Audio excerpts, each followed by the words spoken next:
नमस्कार, अपना प्रदेश उत्तर प्रदेश उत्तराखंड देख रहे हैं आप। मैं हूं आपके साथ पूजा मोहन पांडे। बुलेटिन की शुरुआत करते हुए सबसे पहले आपको बता दें कि आज उत्तर प्रदेश समेत 4 राज्य ऐसे हैं, जिन 5 राज्यों में चुनाव हुआ था उनमें से 4 राज्य ऐसे जो भगवा जीत मना रहे हैं, भगवा जश्न मना रहे हैं। खबरों में आगे बढ़ेंगे। उत्तर प्रदेश की योगी आदित्यनाथ की सरकार की अंतिम कैबिनेट मीटिंग शुक्रवार शाम को 5 बजे बुलाई गई है। इस कैबिनेट की बैठक में पूरे मंत्रिमंडल का इस्तीफा हो सकता है। उसके बाद ही योगी आदित्यनाथ के नेतृत्व में अगली सरकार के गठन का रास्ता साफ हो जाएगा। तो वहीं आपको बता दें कि यूपी में एक बार फिर से बीजेपी की जीत के बाद ऐसी खबरें सामने आ रही हैं। सीएम योगी आदित्यनाथ अगले कार्यकाल के लिए 15 मार्च को शपथ ले सकते हैं। इस शपथ ग्रहण समारोह में प्रधानमंत्री नरेंद्र मोदी, अमित शाह और बीजेपी अध्यक्ष जेपी नड्डा के अलावा कई अन्य बड़े नेता शामिल हो सकते हैं।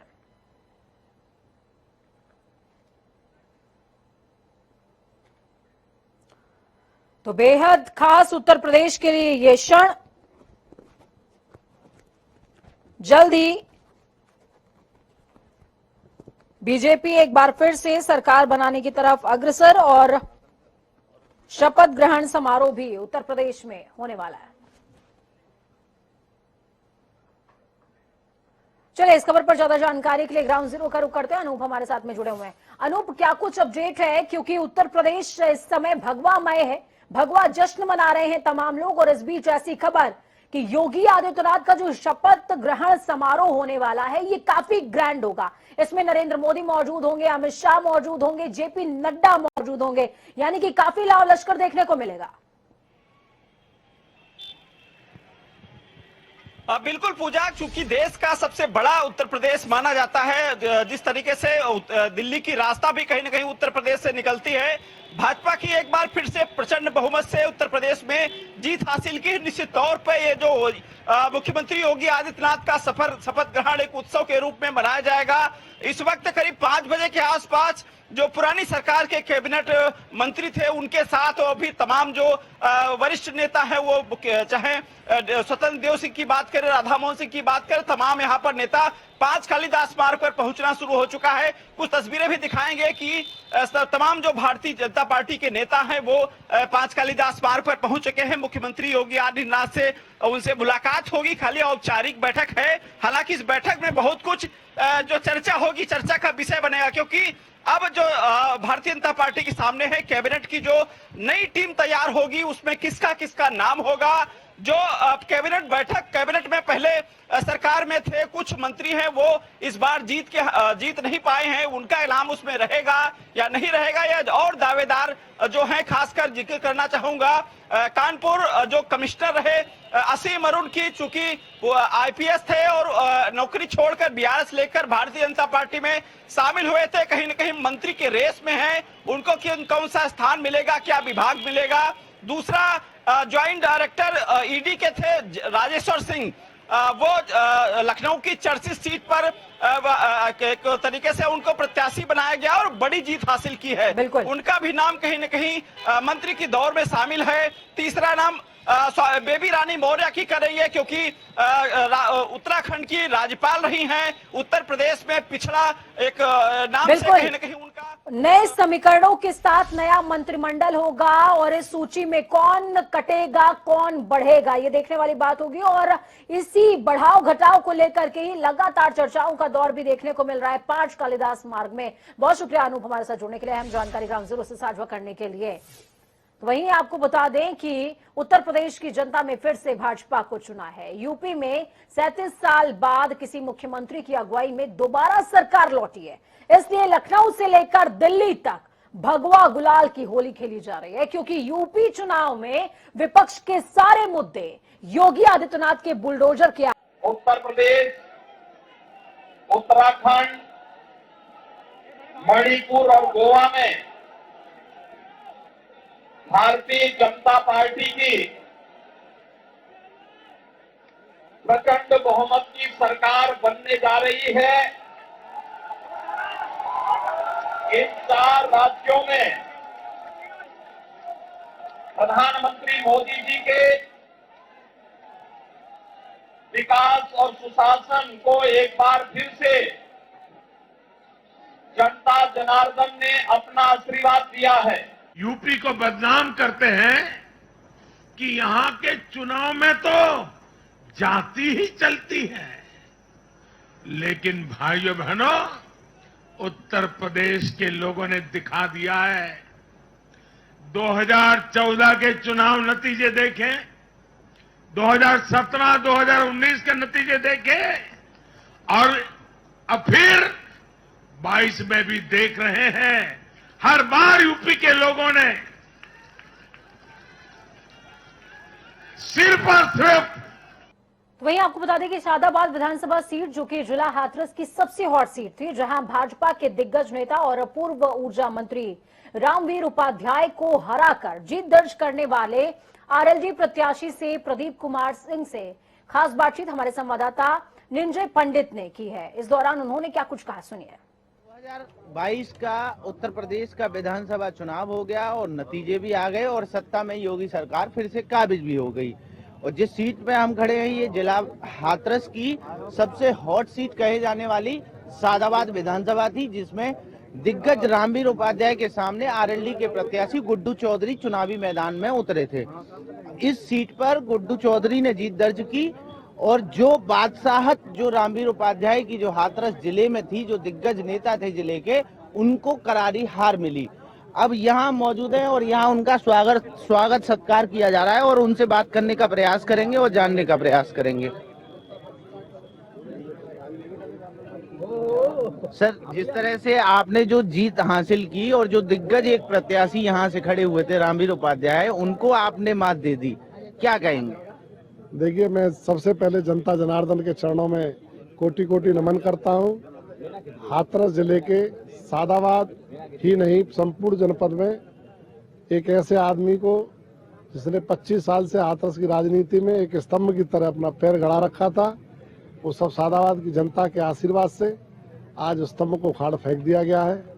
मैं सारी जनता को, शादाबाद की जनता को कोटि कोटि नमन करता हूँ, बहुत बहुत आभार व्यक्त करता हूँ। जिस तरह से आपका कल एक बयान आया था, आपने बोला था कि ये जो चुनाव में जो इतना देरी किया परिणाम लाने में, उसमें कहीं ना कहीं आपने निशाना साधा। आपने कहा कि हमें इनकी कहीं ना कहीं नीयत में खोट था, तो इस पर क्या कहेंगे? नहीं, देखो, भाजपा सत्ताधारी पार्टी है, कहीं ना कहीं हम विपक्ष के आदमी है। 3:30 बजे जिस तरीके से हमारी काउंटिंग क्लियर हो गई थी, उन्होंने हमें बताया कि एक वीवीपैट से एक जो काउंटिंग होनी है तो 2 घंटे उसमें लग गए, 3:30 से 2 घंटे 5:30, लेकिन फिर उसके बावजूद हमें 9 बजे हमारा जो है प्रमाण पत्र दिया गया है।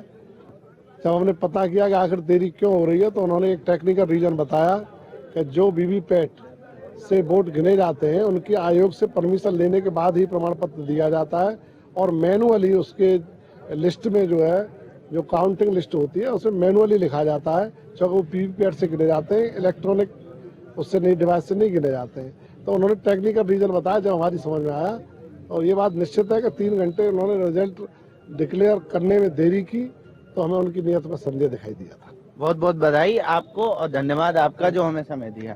जैसा कि हमने यहाँ अभी बात की, गुड्डू चौधरी हमारे साथ मौजूद थे, जो आरएलडी के प्रत्याशी शादाबाद विधानसभा से जो जीत कर आए और यहाँ लोगों के बीच में बैठे हैं। हम एक बार आपको दिखा देते हैं, यहाँ बहुत सारे लोग हैं जो बधाई देने आए हैं और बधाइयों का तांता लगा हुआ है। लगातार यहाँ क्षेत्र के जो बड़े बुजुर्ग हैं और जो जनता है वो आ रही है और माला पहना कर उनका स्वागत सत्कार यहाँ लगातार किया जा रहा है।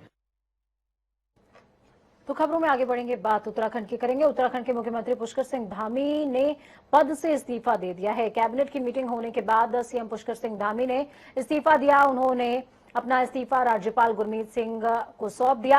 हालांकि राज्यपाल ने उनसे कहा कि वो नई सरकार बनाने तक काम करते रहें। इस्तीफा देने के बाद पुष्कर सिंह धामी ने कहा कि नया जनादेश मिल गया है, इस कालखंड का काम पूरा हुआ। वहीं उन्होंने कहा, मैंने माननीय राज्यपाल को अपने समेत पूरे मंत्रिमंडल का इस्तीफा दे दिया है। राज्यपाल ने कहा कि जब तक नई सरकार का गठन नहीं हो जाता तब तक आप काम करेंगे। वहीं कैबिनेट मीटिंग के पहले पुष्कर सिंह धामी ने कहा कि केंद्र की हमारी पद्धति है कि पर्यवेक्षक नियुक्त होते हैं, जब भी वो आएंगे उसके बाद आगे की प्रक्रिया होगी। मैं अपने देश के यशस्वी प्रधानमंत्री आदरणीय नरेंद्र मोदी जी का, हमारे राष्ट्रीय अध्यक्ष आदरणीय नड्डा जी का, हमारे गृह मंत्री जी का और केंद्रीय नेतृत्व का सबका मैं धन्यवाद करना चाहता हूं कि उन्होंने मेरे जैसे सामान्य कार्यकर्ता को यहाँ उत्तराखंड राज्य के मुख्य सेवक का दायित्व सौंपा था। मुझे खुशी है कि उत्तराखंड की जनता ने हमको 2/3 बहुमत दिया है और मैंने कभी भी कोई पद के बारे में या किसी दावेदारी के बारे में कभी मैंने सोचा भी नहीं है। मेरी पार्टी ने जो मुझे काम दिया था, मुझे यहाँ तक का काम दिया था, मुझे खुशी है कि उत्तराखंड की देवतुल्य जनता ने हमें अपना आशीर्वाद दिया और 2/3 बहुमत दिया।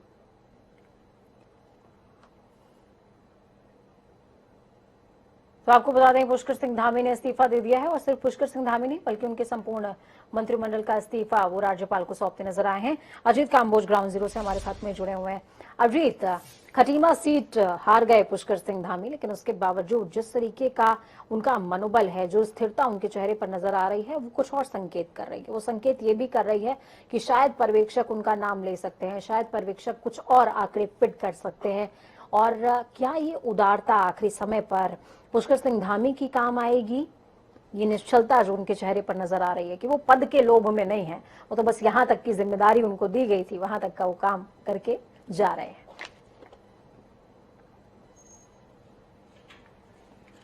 बिल्कुल पूजा, आपने ठीक कहा। अगर उत्तराखंड में भाजपा की बात की जाए तो सीधे तौर पर बतौर मुख्यमंत्री कार्यकाल पुष्कर सिंह धामी का शानदार रहा है और जिस तरह से बड़ी प्रचंड जीत के साथ भाजपा ने यहां पर वापसी की है तो कहीं ना कहीं पुष्कर सिंह धामी भी गदगद हैं इस जीत को लेकर। हालांकि खुद वो अपनी लगभग 6000 से ज्यादा वोटों से अपनी सीट हार चुके हैं, तो कहीं ना इस बात की निराशा जरूर है। लेकिन जिस तरह की पुष्कर सिंह धामी की छवि रही है, वो शांत स्वभाव के हैं और लगातार उनको हमने देखा है, कभी भी उनके चेहरे पर शिकन या परेशानी नजर नहीं आती थी। और कुछ इसी तरह का उनका आओ भाव कल से अभी तक देखने में नजर आया है। जब राज्यपाल को उन्होंने अपना इस्तीफा सौंपा है तो उस वक्त भी वो बिल्कुल शांत भाव से ही नजर आया। साफ तौर पर बाहर जब मीडिया से उन्होंने बात की तो अपनी बात उन्होंने खुलकर कही है कि किस तरह से पर्यवेक्षक अब तय करेंगे कि कौन उत्तराखंड का अगला मुख्यमंत्री होगा। हालांकि जब तक नई सरकार का गठन नहीं होता तब तक बतौर मुख्यमंत्री कार्यवाहक वही जिम्मेदारी संभालते हुए नजर जरूर आएंगे। लेकिन जिस तरह से भाजपा के भीतर उनकी छवि रही है और 6 महीनों के कार्यकाल में उन्होंने एक बड़ी जीत के साथ भाजपा की दोबारा सत्ता में वापसी कराई है, तो उत्तराखंड का नेतृत्व की बात की जाए या राष्ट्रीय नेतृत्व की बात की जाए, वो पुष्कर सिंह धामी को लेकर निष्पक्ष तरीके से यहाँ पर फैसला लेने की बात कर रहा है। और साफ है कि जब पर्यवेक्षक देहरादून पहुंचेंगे तो उनके मन में कहीं ना कहीं का भी नाम होगा। हालांकि वो अपनी विधायक चुनकर आए हैं, उन्हीं में से कोई नया चेहरा लेकर आने की बात जरूर यहाँ पर हो रही है। लेकिन अंतिम फैसला जो होगा वो पर्यवेक्षकों की तरफ से तय किया जाएगा। तो अब इंतजार इसी बात का है कि आगे का जो पूरा कामकाज होगा वो भाजपा किस तरीके से यहाँ पर संपन्न कराएगी। उम्मीद ये की जा रही है कि कल देर शाम तक भाजपा के पर्यवेक्षक देहरादून पहुंच जाएंगे और उसके बाद ही अगला कदम भाजपा का सामने निकल कर आएगा। बिल्कुल, बहुत शुक्रिया अजीत हमारे साथ जुड़ने के लिए, हम जानकारी ग्राउंड जीरो से साझा करने के लिए। तो पुष्कर सिंह धामी ने इस्तीफा दे दिया और इस्तीफे के बाद अब नई ऊर्जा के साथ में सरकार बनाने के काम में तमाम लोग, तमाम दिग्गज आंकड़े फिट करने में जुट गए। उत्तराखंड में बीजेपी की सरकार एक बार फिर से बनने जा रही है। बीजेपी ने 2/3 बहुमत हासिल किया है। बीजेपी के 48 विधायक जीते हैं, तो वहीं डोईवाला से बीजेपी के ब्रजभूषण गौरेला ने जीत हासिल करी है। जीतने के बाद आज सुबह ब्रजभूषण गौरेला देहरादून के शहीद पद पर पहुंचे और शहीदों को श्रद्धांजलि दी। इस मौके पर ब्रजभूषण गौरेला ने अपने क्षेत्र की जनता का आभार जताया। साथ ही उन्होंने कहा कि अगर त्रिवेंद्र सिंह रावत को फिर से मुख्यमंत्री बनाया जाता है तो वो अपनी सीट छोड़ने तक को तैयार है। देखिए, ये तो केंद्रीय नेतृत्व तय करता है, विधानमंडल दल का तय होता है। लेकिन जब स्थितियां आएंगी, अभी हमसे दूसरे मीडिया वाले पूछ रहे थे कि क्या त्रिवेंद्र सिंह रावत जी यहाँ से दोबारा मुख्यमंत्री के लिए होंगे, तो हमने कहा अगर ऐसा होगा तो हम सबके लिए खुशी की बात होगी कि भाई हमें डोईवाला में क्या पूरे प्रदेश में उन्होंने अपने कार्यकाल में बहुत ईमानदारी से काम किया है और अच्छा काम किया है। और जो हमारी सरकार ने 5 साल में काम किया है, ये उसकी